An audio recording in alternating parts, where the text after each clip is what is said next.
Hello बच्चों, study class में आप लोग का स्वागत है। आज हम सॉल्व करेंगे क्लास 9 का जो मॉर्निंग शिफ्ट के बच्चे हैं उनका पेपर का आंसर आ गया बच्चों। तो आपको एनालिटिक बताऊंगा कि एग्जाम में किस टाइप का पेपर आएगा, और जो मैं डाल चुका हूँ ऑलरेडी उससे कई सारे क्वेश्चन आया है। ओके, तो स्टार्ट करते हैं। पहले हम इंग्लिश मीडियम का सॉल्व करेंगे, उसके बाद हम हिंदी मीडियम का देखेंगे। ओके, देखते हैं बच्चों। पहला क्वेश्चन देखो बच्चों, ये मैंने वीडियो में बताया था क्वेश्चन, कई सारे मैंने वीडियो डाला था उसमें करा चुका है क्वेश्चन। सब्लिमेशन क्या होता है बच्चों? डायरेक्टली सॉलिड से गैस में कन्वर्ट होता है, इस प्रोसेस को सब्लिमेशन किया जाता है। आंसर हो जाएगा इसका सी। नेक्स्ट, इसमें कह रहा है कि कौन सा इसमें जो दिया हुआ मिक्सचर टिंडल इफेक्ट शो करता है। तो वाटर और मिल्क तो नहीं। ओके, पानी के अंदर अगर मिल्क डाल देंगे तो ये टिंडल इफेक्ट शो करेगा। ओके, तो ये हो सकता है। नेक्स्ट, इसमें कह रहा है मैग्नीशियम का कन्फिग्रेशन क्या होता है। देखो जो मैग्नीशियम का एटॉमिक नंबर 12 होता है, तो KLMN।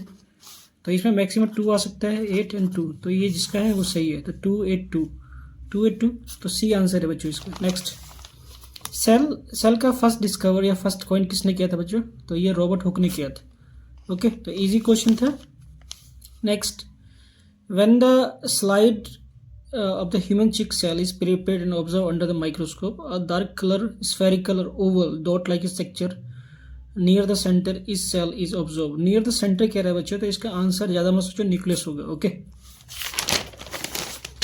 नेक्स्ट क्वेश्चन देखो बच्चों, कल जो वीडियो डाला था मैंने इसमें बताया था इस चीज़ के बारे में, hypotonic and isotonic and hypertonic solution के बारे में। उससे क्वेश्चन पूछ लिया आपसे 1 नंबर का। Okay, if the medium has lower concentration of water then the cell loses of water by the osmosis, such solution is called, इसको हाइपरटोनिक सॉल्यूशन बोला जाता है बच्चों। ओके, नेक्स्ट क्वेश्चन, ये क्वेश्चन भी मैंने कल कराया था बच्चों, और यही क्वेश्चन दे दिया एग्जाम में। जो बायोलॉजी का मैंने इंपॉर्टेंट क्वेश्चन डाला था उसमें दिया था। तो मैंने बताया था कि रूट और स्टेम का जो ग्रो होता है एपिकल मेरिस्टेम के कारण होता है, तो आंसर होगा एपिकल मेरिस्टेम। ओके, गाड़ियों में डिस्टेंस मेजर करने के लिए जो हम डिवाइस यूज़ करते हैं बच्चों, डिस्टेंस के लिए याद रखना, डिस्टेंस के लिए हम ओडोमीटर यूज़ करते हैं। अगर स्पीड लिखा होता है तो स्पीडोमीटर होगा, याद रखना। तो जो इवनिंग शिफ्ट के बच्चे होंगे उसमें ये पूछ सकता है, याद रखना बच्चों, ये पूछ सकता है। और या ये भी पूछ सकता है आपको लैक्टोमीटर के बारे में। लैक्टोमीटर क्या करता है? तो ये लैक्टिक से दूध की प्योरिटी चेक करने के लिए यूज़ किया जाता है। ओके, और हाइड्रोमीटर पानी के अंदर कितना मॉइस्चर है उसको मेजर करने के लिए यूज़ किया जाता है। नेक्स्ट, ये इनर्शिया से क्वेश्चन है बच्चों। When moving on a highway has suitcase keep above it, a truck stop suddenly in the front it, the driver of van immediately applied brake to stop, the driver forget to the suitcase on the stopping the suitcase will fall due to inertia towards। तो question कह रहा है कि एक truck वाला आ गया suddenly, driver ने break मार दिया और सूटकेस किधर गिरेगा। ठीक है, तो लेफ्ट में, राइट में, बैक में, फ्रंट में, ये आपसे पूछ रहा है बच्चों। सिंपल क्वेश्चन दिया है तो ये हमेशा बैक साइड गिरेगा। ओके, नेक्स्ट क्वेश्चन देखो, पावर का फॉर्मूला क्या होता है? मैंने रेट ऑफ डूइंग वर्क क्या होता है? पावर होता है। Rate of doing work is called power. तो आंसर क्या होगा? ये आपसे यूनिट पूछ लेगा तो यूनिट इसका होता है वॉट, याद रखना बच्चों। इवनिंग शिफ्ट वालों, पावर का आपसे यूनिट पूछ लेगा तो ये होता है वॉट होता है। या आपको क्या करेगा, क्वेश्चन दे देगा न्यूमेरिकल, मान लो कि आपने वर्क डन किया है 20 जूल, टाइम लगा आपको 2 सेकेंड, तो आपसे पावर पूछ लेगा। तो पावर का फॉर्मूला होता है वर्क अपन में टाइम, और पावर के 20 अपन में 2, तो कितना आ जाएगा? 10 वॉट आ जाएगा बच्चों। तो ऐसे भी क्वेश्चन पूछ सकते हैं आपसे। और क्वेश्चन जनरली एनसीईआरटी से पूछा जाता है बच्चों, कहीं बाहर से नहीं पूछा जाता है। नेक्स्ट, ये बच्चों, Sakshi climbs stair the building reach 8 metre above the ground if her mass 40 kg and value of g दे रखा 10। पोटेंशियल एनर्जी पूछ रहा है। देखो बच्चों, जो वैल्यू दिया है आपको वही इस्तेमाल करना है। तो पोटेंशियल एनर्जी का फॉर्मूला क्या होता है? mgh। ओके, और यूनिट होता है इसका जूल, याद रखना। तो m कितना है? 40 है, g कितना है? 10 है, और h कितना है? 8 है। सबको मल्टीप्लाई कर दो तो कितना आ जाएगा? 400। 400 को 8 से करके तो कितना होगा? 3200। तो आंसर होगा 3200। तो जिस बच्चे ने 3200 जूल किया होगा बिल्कुल सही होगा। ओके, नेक्स्ट क्वेश्चन, इसमें कह रहा है लाउडनेस ऑफ साउंड कैसे मालूम चलता है हमें? तो साउंड पे भी मैंने क्वेश्चन कराया था बच्चों, तो ये एम्पलीट्यूड से मालूम चलता है, याद रखना है। और हमें पता करना होगा कि हमें कैसे पता कौन बोल रहा है, कैसे कैसे हम आइडेंटिफाई कर सकते हैं कि कोई बोल रहा है तो उसका आवाज़ है। तो वो पिच से किया जाता है। तो ये क्वेश्चन एग्जाम में बनेगा बच्चों, याद रखना। पिच जरूर पढ़ना, पिच के बारे में या टोन के बारे में पढ़ लेना, या नोट के बारे में पढ़ना। 1 नंबर का क्वेश्चन बनेगा इन तीनों पॉइंट से। Next, doctor use medical instrument for listening the sound produced by the heart और lungs in a patient body, select the name.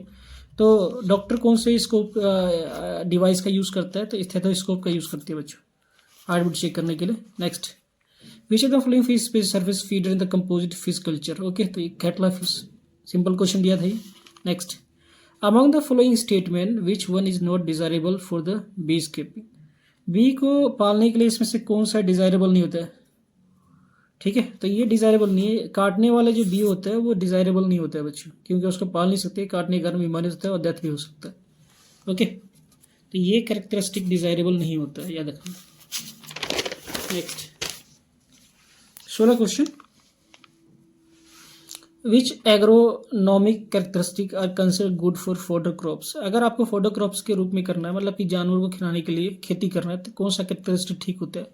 तो टॉलनेस एंड प्रोफोज ब्रांचिंग, जितना ज़्यादा ब्रांचिंग हुआ पत्ते होंगे और जितना ज़्यादा पत्ते होंगे उतना ज़्यादा आपके एनिमल खा पाएंगे, तो ये कैरेक्टरिस्टिक होना चाहिए। नेक्स्ट, देखो बच्चे, ऐसे क्वेश्चन करने के लिए आपके पास प्रॉपर नॉलेज होना चाहिए, तभी आप कर सकते हो। पहला क्वेश्चन असर्शन है, the smell of the hot cooked food from the kitchen reaches us in second. Okay, आप जानते हो कि कोई चीज़ को आप गर्म करते हैं या सीजलिंग करते हैं तो उसका काइनेटिक एनर्जी बढ़ जाता है, इसके कारण रेट ऑफ डिफ्यूजन बढ़ जाता है। ओके, ध्यान रखना, कोई भी चीज़ को गर्म करते हैं तो वही ठंडे चीज़ का नहीं होता है, क्योंकि डिफ्यूजन जो होता है वेरी स्लो होता है। ओके, तो ये जो असर्शन है और रीजन दोनों सही है, तो इसका आंसर हो जाएगा ए 17 का। Next, stomata are small pores present all over the plant surface. Okay, तो stomata are small pores the present all over the plant surface. ये प्लांट के हर सरफेस पे नहीं होता है स्टोमाटा, ये पत्तों पे होता है। ओके, ओनली लीफ पे होता है stomata. Stomata help the gases exchange and transpiration in plants. Okay, तो ये बात बिल्कुल ठीक दिया हुआ है इसके बारे में। ओके बच्चों, ये ठीक दिया हुआ है, आर जो रीजन है करेक्ट है, असर्शन हमारा गलत है, तो इसके हिसाब से हमारा आंसर हो जाएगा डी। ओके, क्वेश्चन नंबर 18 का। नेक्स्ट, इसमें क्या रहा है, when net force acting on an object is zero then force acting on it are said to be balance force. Okay, तो इसमें कहा जा रहा है, देखो अगर आपने इधर से फोर्स लगाया एक फोर्स, ठीक है, इसको मानते लेफ्ट साइड, इधर से फोर्स लगाया, ये राइट साइड है, अगर दोनों इक्वल है तो हमारा नेट फोर्स क्या होता है, जीरो होता है। तो ये बात बिल्कुल ठीक दिया हुआ है। ओके, अब देखते हैं, when unbalanced force act on the moving object. इसमें कह रहा है कि कोई चीज़ अनबैलेंस्ड फोर्स होता है तो ऑब्जेक्ट मूव करता है, it cause the change acceleration, और इसी कारण एक्सलेशन में चेंज होता है। ये बात भी ठीक है, दोनों ही सही है, मगर जब नेट फोर्स जीरो होता है तो एक्सलेशन नहीं होता है। बात तो दोनों ठीक है, मगर रीजन करेक्ट नहीं है, तो इसके हिसाब से आंसर क्या हो जाएगा, इसका बी हो जाएगा। याद रखना बच्चों, क्वेश्चन डेप्थ में पूछा गया है। ओके, तो क्वेश्चन इसका आंसर बी होगा बच्चों, याद रखना। क्वेश्चन नंबर 20,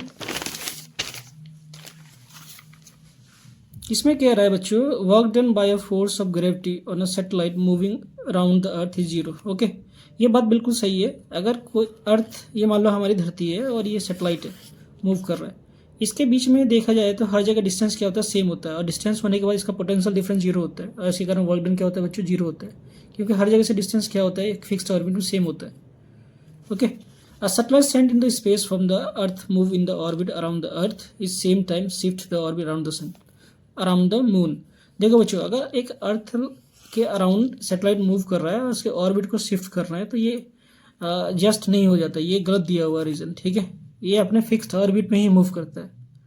ठीक है, तो इसका असर्शन सही है, रीजन गलत है, तो इसका आंसर हो जाएगा हमारा इसके हिसाब से सी हो जाएगा। याद रखना, सी 20 में का आंसर होगा सी। तो जिस बच्चे ने सी किया होगा बिल्कुल सही है बच्चों। नेक्स्ट वीडियो में से कंप्लीट फिजिक्स एंड केमिस्ट्री का आपको एनालिटिक्स बताऊंगा और कैसा क्वेश्चन आपका बनेगा जो बच्चे इवनिंग शिफ्ट के, तो उसको हेल्प करूंगा। तो आप वीडियो प्लीज़ सही से देखना, और 100% मैं जो बताऊंगा वही आता है एग्जाम में। तो हमारे चैनल को सब्सक्राइब जरूर करना अगर थोड़ी सी भी समझ में आता है आपको। धन्यवाद।